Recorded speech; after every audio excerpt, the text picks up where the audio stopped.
बुरा जो देखन में चला, बुरा ना मिलिया कोई, जो दिल खोजा आपना, मुझसे बुरा ना कोई। आपकी असफलताओं के लिए जिम्मेदार कौन है? आपके माता पिता, जो चाहते तो है कि उनके बच्चे खूब नाम रोशन करें, खूब आगे बढ़े, लेकिन वही माता पिता ये कभी नहीं चाहते हैं कि उनके बच्चे रिस्क ले, कुछ ऐसा कर दिखाए जो इस पूरी दुनिया में किसी ने नहीं किया हो। इंडियन पेरेंट्स तो यहाँ चाहते हैं कि उनके बच्चे घर के अंदर ही रहे, दिन भर घर के अंदर रहे और कुछ ऐसा कर जाए जो कि पूरी दुनिया में उनका नाम हो। या फिर हमारा एजुकेशन सिस्टम, जो कि लॉर्ड मैकाले ने 1835 में सिर्फ इसलिए बनवाया था ताकि वो हमें मानसिक रूप से गुलाम बना सके, उसकी हर बात को वो हमसे फॉलो करवा सके और उसमें अपना कोई भी दिमाग नहीं लगाए। और आज हो भी यही रहा है। जब भी हमें व्हाट्सएप पर कोई भी न्यूज आती है, चाहे वो फेक हो, हम अपना बिना दिमाग लगाए, बिना सोचे समझे उसे फॉरवर्ड करने में लग जाते हैं, क्योंकि हमें एजुकेशन सिस्टम ने सेल्फ अवेयरनेस जैसी कोई चीज सिखाई नहीं है। चलिए मान लेते हैं ये सब आपके असफलता के लिए जिम्मेदार है, लेकिन कई सालों से इन्हें जिम्मेदार ठहराने के बाद भी क्या आप सफल हो पाए? नहीं, बिल्कुल नहीं, और हो भी नहीं पाएंगे। 15 से लेकर 30 साल तक युवा ऐसे कौन सी गलतियां कर रहा है जिसके कारण भारत की आजादी के 75 साल बाद भी हमारा युवा सफल नहीं हो पा रहा है? जब तक आप अपनी कमियों को नहीं पहचानोगे और उन्हें नहीं सुधारेंगे, तब तक आप जीवन में आगे नहीं बढ़ सकते। हर इंसान में कुछ ऐसी आदतें होती है, कुछ ऐसी कमजोरियां भी होती है जो सक्सेस के रास्ते में बाधा साबित हो सकती है। अगर समय रहते ही इन पर ध्यान नहीं दिया जाए तो इनका नेगेटिव असर पड़ सकता है। कुछ खराब आदतों के चलते आपकी गाड़ी कहीं पटरी से न उतर जाए, तो ऐसे कौन सी कमियां हैं जो आपको आज से सुधारनी है? नंबर 1, टेक्नोलॉजी का गलत इस्तेमाल। पहली चीज जो आपकी लाइफ को बर्बाद कर रही है। आज कोई भी इंसान अपनी पत्नी, अपने बच्चों और माता पिता से भी ज्यादा समय अपने फोन के साथ गुजारता है। चाहे काम हो या ना हो, वो दिन भर अपने फोन को देखता रहता है। ऐसा क्या है इस फोन में? हर इंसान के फोन में 5 से 6 एप्लीकेशन होते हैं जिनमें वो दिन भर लगा होता है। हर कुछ देर में उन्हें वो खोलता है, फिर बंद करता है, खोलता है, फिर बंद करता है। उसे ये बात बहुत अच्छे से पता है कि इससे उसका बहुत सारा टाइम बर्बाद हो रहा है, लेकिन उसके बाद भी वो ये करता रहता है। नंबर 2,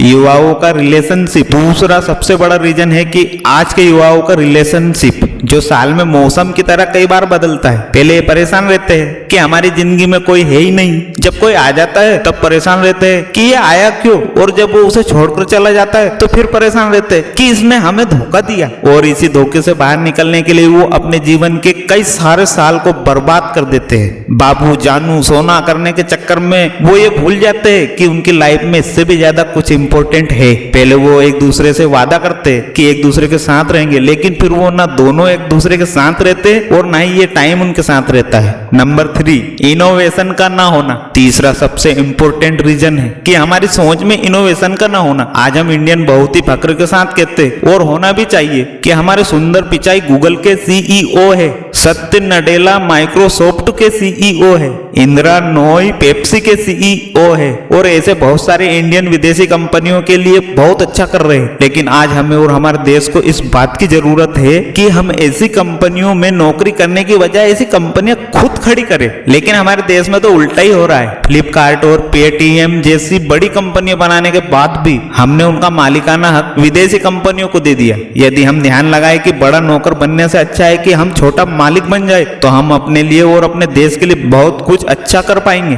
खुद की गलतियों को जानने के बाद भी तब तक काम नहीं बनेगा जब तक हम उन गलतियों को सुधार न ले। नंबर 4, करके दिखाने में विश्वास रखें। मेरी ये बात हमेशा याद रखना कि इस दुनिया को सुनाई कम और दिखाई ज्यादा देता है, इसलिए आप बोलने की बजाय करके दिखाने में भरोसा रखें। कई बार आप अपने फैमिली पर गुस्सा हो जाते हो कि वो आपकी बात नहीं मानते। क्यों माने? सालों से आप सिर्फ बोलते तो आ रहे हैं कि मैं ये कर डालूंगा, वो कर डालूंगा, लेकिन आपने उन्हें करके नहीं दिखाया। जिस दिन आप उन्हें करके दिखा देंगे, सिर्फ फैमिली नहीं पूरी दुनिया आपकी बात मानेगी। नंबर 5, खुद के साथ एक्सपेरिमेंट करें। आपको अपने साथ एक्सपेरिमेंट करना होगा। दुनिया जरूर कहती है कि गोल बनाओ और उसे हासिल करके दिखाओ, लेकिन उस लक्ष्य को बनाने से पहले आपको कई बार अपने साथ एक्सपेरिमेंट करना होगा। जैसे हुसैन बोल्ट बहुत ही अच्छे क्रिकेटर थे, लेकिन उन्होंने अपने टैलेंट को पहचाना और दुनिया के सबसे तेज धावक बने। महेंद्र सिंह धोनी जो पहले बहुत ही अच्छा फुटबॉल खेलते थे, लेकिन अपने आप को जाना, पहचाना और इंडियन टीम के बेस्ट कप्तान बने। ऐसे ही आपको भी अपने साथ एक्सपेरिमेंट करना होगा और उसी के बाद आगे बढ़ना होगा। अब इस एक्सपेरिमेंट में आप कई बार गिरेंगे, लोग आपको बुरा भला कहेंगे, ताने मारेंगे, कहेंगे ये तुम्हारे बस की बात नहीं है, लेकिन तुम कभी हार मत मानना, अपनी गलतियों को पहचानना, उन्हें जानना, उन्हें ठीक करना और लाइफ में आगे बढ़ना। कर्मण्येवाधिकारस्ते मां फलेषु कदाचन मां कर्म फल हेतु भूर्मा ते संगोस्तु व कर्मणि। गीता में भी हमें यही समझाया है कि हमारे हाथ में सिर्फ कर्म करना है, फल का अधिकार हमारे हाथ में नहीं है, वो हमें ईश्वर देंगे। अच्छे कर्मों का अच्छा फल और बुरे कर्मों का बुरा फल। इसके लिए आप हमेशा तैयार रहिए। आशा करता हूँ कि मेरी बातें आपको समझ में आई हो।